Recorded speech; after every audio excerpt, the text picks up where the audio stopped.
বাংলায় কথা আছে মরণ কামড় দেয়। মরণ কামড় বুঝো? বুঝো না মরণ কামড়?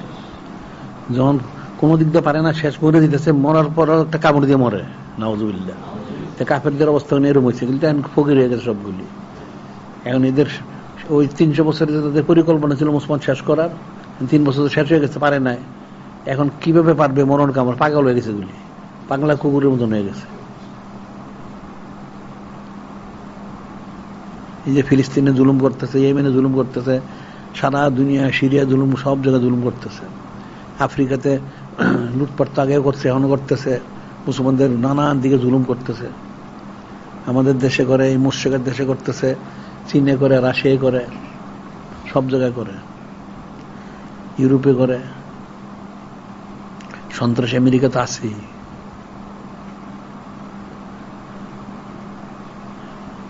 সব পাগলা কুকুরের মতন হয়ে গেছে। এই জন্য অনেক কঠিন বদ্ধ করা উচিত।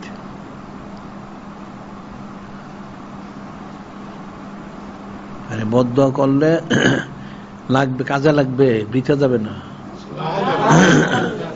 গজব তো অনেক প্রকার আছে, মানুষ সপ্তাহে গজব মানুষ চোখে দেখেন না। কিছু গজব চোখে দেখা যায়, অনেক গজব চোখে দেখা যায় না। এরা তো নানান অশান্তি আর নানান পেরেশানিতে আছে, অস্থিরতার মধ্যে আছে। এগুলির অন্তরের কোনো তো শান্তি নাই। তারপরে জাহেরি গজব তো আছে, বাতিনি গজব আছে।